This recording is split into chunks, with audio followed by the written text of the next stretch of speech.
네, 안녕하세요. 카미입니다. 오늘 제가 여러분과 함께 이야기해 볼 주제는요. 연애에서 갑이 되는 방법과 관련된 건데요. 그러니까 연애할 때마다 보면은 좀 대접받고 싶다?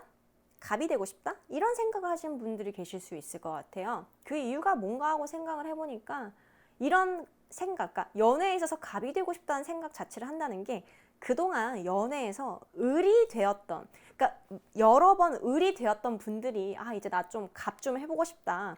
이렇게 생각을 좀 하기가 쉬운 것 같아요. 근데 그러니까 저는 그렇다면 이 갑이라는 게 무엇인지를 한번 생각을 해봤어요. 생각을 해보니까 그러니까 연애에 있어서 이 갑이라는 게 결국은 아쉬울 게 없는 사람이더라고요. 그렇다면은 어떤 상황에서 우리가 갑이 될 수 있을까 생각을 해봤어요. 그러니까 우리가 남한테 기대하는 바가 없을 때, 그러니까 남한테 뭔가 이제 요구하고 기대하는 바가 없을 때, 아쉬운 바가 없을 때 이렇게 갑이 되는 건데요. 남한테 아쉬운 바가 없어야 한다는 얘기는 결국 남한테 기대하지 않고 의존하지 않는다는 걸 의미해요. 그러니까 기본적으로 사람이 기대를 하면은 실망을 하게 되어 있고 의존을 하면 집착을 하게 되어 있어요. 그렇기 때문에 내가 의존도 하지 않고 기대도 하지 않으면은 남한테 실망할 일도 그리고 집착할 일도 없겠죠. 남한테 바라는 바가 없게 되겠죠. 저는 기본적으로 갑이라는 건 남한테 바라는 게 없는 사람이 갑이라고 생각을 합니다. 네, 첫 번째였고요. 두 번째는 자신의 삶을 사는 거예요. 많은 사람들이 특히 우리 여자분들이 더 그렇게 되기 쉬운 것 같아요. 상대방을 나 자신보다 더 앞서 생각하는 거예요. 특히 연애를 할 때, 그러니까 남자 친구가 나보다 더 중요한 사람이 되는 거예요. 내 인생에서. 저는 이러한 생각이 저는 건강한 생각이라고 생각하지는 않아요. 그러니까 왜냐면은 기본적으로 이제 이성과의 관계에서 남자가 이게 1순위가 되고 내 인생이 오히려 이게 후순위로 밀리면은 신경이 곤두서고 연연하고 그렇게 될 수밖에 없어요. 그러니까 왜냐면은 내 삶을 뒷전으로 하고 남자가 내 삶에서 더 중요한 위치를 차지한다는 거잖아요. 그러니까 얼마나 그 중요한 위치를 차지하는 이 사람의 일거수일투족에 연연하게 될 수밖에 없겠죠. 그러니까 신경이 곤두서고 날카로워지고 그리고 기대하는 바가 많으니까 실망하는 일도 많아질 수밖에 없고 또한 의존을 하게 되죠. 왜냐하면 내 행복의 1순위가 남자친구인데 당연히 의존하게 될 수밖에 없죠. 그러니까 집착하게 되고 조금만 나한테 소홀한 것 같아도 엄청 서운하고 닥달하게 되고 연연하게 되고 삐지게 되고 화내게 되고 울게 되고 그러니까 그 후에는 이제 관계마저도 좀 악화 일로를 걷게 되는 거죠. 그러니까 저는 이런 것 같아요. 그러니까 자기 자신이 후순위가 되는 거. 그러니까 상대방이 우선순위가 되고 내 자신이 오히려 후순위가 되는 거. 그러니까 자기 자신의 이제 삶을 살아야 되는데 그러지 못할 때 을이 되는 게 아닌가 싶어요. 그럼 갑이 되려면 어떻게 해야 돼요? 제가 지금 말씀드린 거 이거를 반대로 하면 되죠. 그러니까 상대방을 후순위로 두고 내 인생은 내 것이니까 내가 1순위가 되는 거예요. 그러면 의존할 일도 없고 집착할 일도 없고 그렇게 되는 거죠. 네, 두 번째였습니다. 자신의 삶을 살자는 거였고요. 세 번째는 그러니까 명확한 기준을 세우라는 건데요. 갑이 되는 방법 세 번째, 명확한 기준을 세워라. 이 명확한 기준이라는 게 이런 거예요. 내가 용인할 수 있는 것과 없는 걸 이렇게 구분을 하는 거예요. 내가 이 선까지는 내가 이해해 줄 수 있어. 봐줄 수 있어. 근데 이 선을 넘어서면 나는 이거 진짜 용납 안 돼. 이런 기준을, 명료한 기준을 여자 또는 남자가 이렇게 세팅 딱 하는 거예요. 그리고 나서 상대방이 이 선을 넘어간다. 그거에 대해서는 정말 가차없이 딱 선을 그어야 되는 겁니다. 왜냐면요. 자주 이렇게 을이 되는 사람들의 특징이 뭐냐면은 그러니까 선이라는 게 별로 없어요. 그러니까 명료한 선이라는 게 없고 약간 좀 주먹구구식이에요. 그리고 이렇게 자기 자신을 위한 이런 행동과 이런 걸 하기보다는 상대방이 나보다 더 앞서고 그렇기 때문에 그 상대방과 나 사이에 이런 건강한 경계가 없어요. 건강한 경계가 없고 선이 없으니까 상대방이 내 경계를 이렇게 침범해와도 넘어와도 좀 그걸 받아주고 용인하고 그러는 거예요. 그러니까 당연히 상대방은 더 자주 그 선을 넘으려고 하겠죠. 그러면 나는 점점 더 을이 되고 더 불편한 관계를 유지할 수밖에 없는 거죠. 근데 이 을이 되는 사람들의 특징 중 하나가 상대방이 그 선을, 자신의 선을 좀 넘게끔 이렇게 냅두는 것도 있지만 그 선을 넘었을 때도 그러니까 어떤 식으로 대처를 하냐면은 약간 징징거린다던가 푸념을 한다던가 그러니까 좀 그런 짜증을 낸다던가 그러니까 그런 행동 정도를 함으로써 이게 냅두거든요.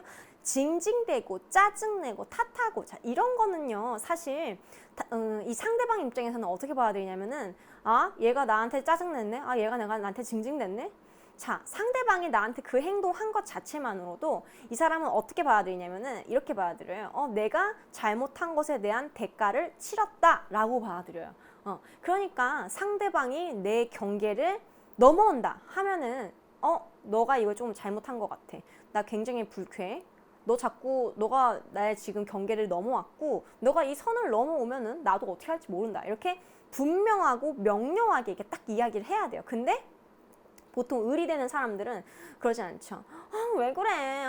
이러면서 이렇게 짜증내고 이렇게 징징대고 그런 식으로 넘어간단 말이에요. 그럼 이제 상대방 입장에서는 얘 좀 기분 좀 나빴나 보네? 얘 또 징징대네, 또 짜증내네. 그냥 이렇게 생각하고 넘어가요. 그러니까 상대방이 내 행동에 대해서 짜증내고 징징댄 거에 대해서 어떻게 생각하냐면은 미안하다는 생각보다는 보통은 이렇게 여겨요. 얘가 징징대고 짜증냈으니까 그걸로 됐다.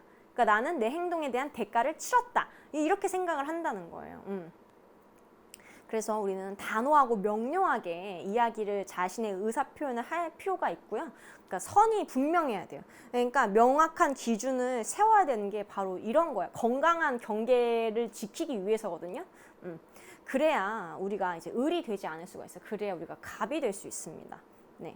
그래서 보통 보면은 뭐 징징대고 짜증내는 거에 대표적으로는 뭐 우리 남자와 여자와의 관계에 있어서 연인 관계도 있지만 엄마와 아들 관계에도 그런 거 많아요. 막 밥 먹어. 야 아들 밥 좀 먹어 이러면서 이제 엄마가 이제 밥 이렇게 막 해놔가지고 밥 먹으라고 막 떠먹여주면서 이렇게 쫓아도 애가 막 먹기 싫어 이러면서 막 생떼 쓰면서 이렇게 막 안 먹는다고 그러고 그런 경우 많죠. 막 숙제 엄마 이래도 막 컴퓨터 게임만 하고 이런 아들들 많아요. 그러니까 아들이랑 시갱이 하는 엄마 그리고 남자친구와 시갱이 하는 여자친구 그리고 남편과 시갱이 하는 부인 보면은 그 짜증은 짜증대로 나지만 문제 해결은 해결대로 안 되거든요.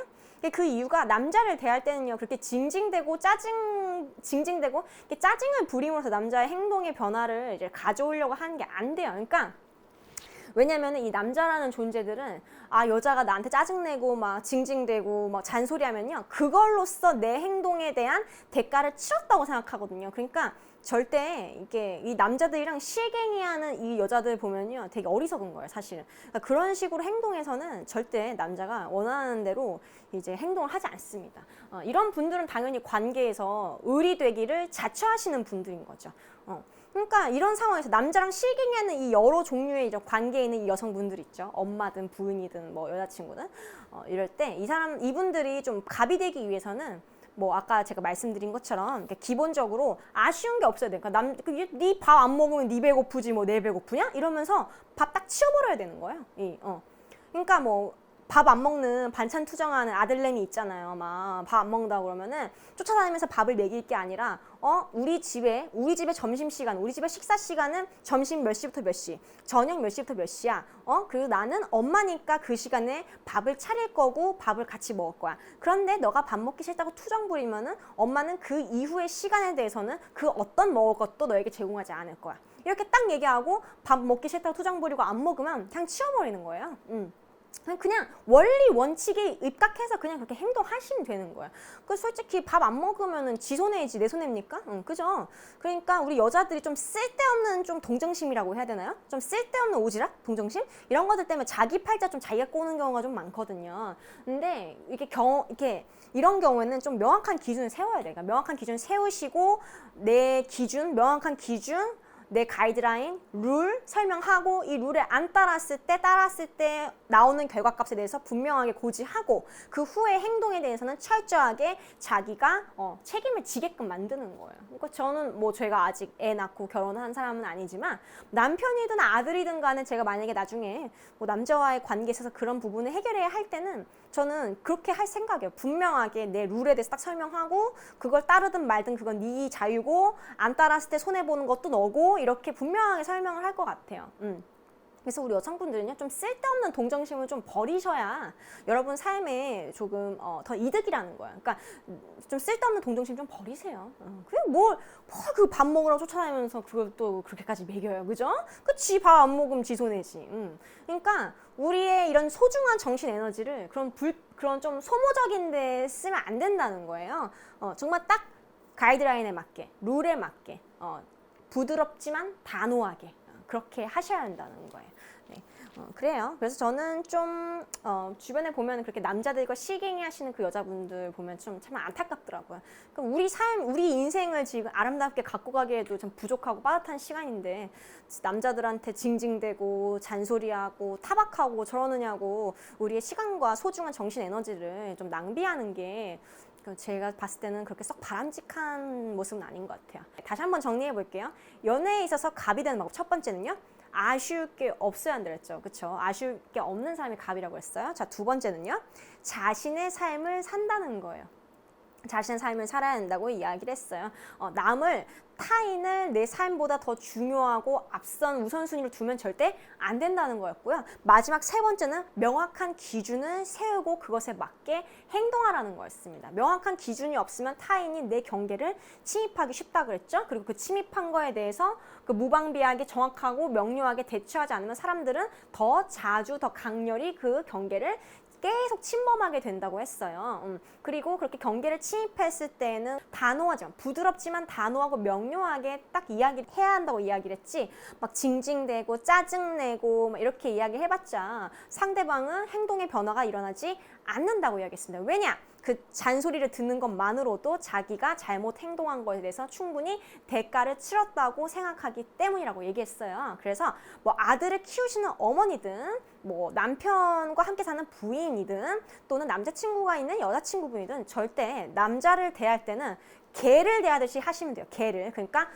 간단 명료하게 기준, 룰 설명하고 말 안 들으면 그냥 싹 치워버리는 거예요. 그렇게 하셔야지 막 쓸데없는 동정심 발휘해서 막 뭐 이거 좀 해. 제발 좀 해. 막 밥 먹으라고 이러면서 조조조조 쫓아다니면서 막 그렇게 쓸데없는 동정심 부릴 필요 없습니다. 결국 다 여자 말 안 들으면 자기 손해라는 거를 이제 우리가 각인시킬 필요가 있다는 거예요. 그리고 나머지 시간은 우리 여자들만의 행복한 일상을 가꾸는 데 이제 쓰셔야 한다는 것입니다. 네, 여기까지였습니다. 연애에 있어서 갑이 되시고 싶은 분들, 더 나아가서 삶에 있어서, 일상에 있어서 갑이 되시고 싶은 분들에게 조금이나마 도움이 됐으면 좋겠네요. 네, 도움이 되셨다면 구독하기와 좋아요 부탁드릴게요. 감사합니다.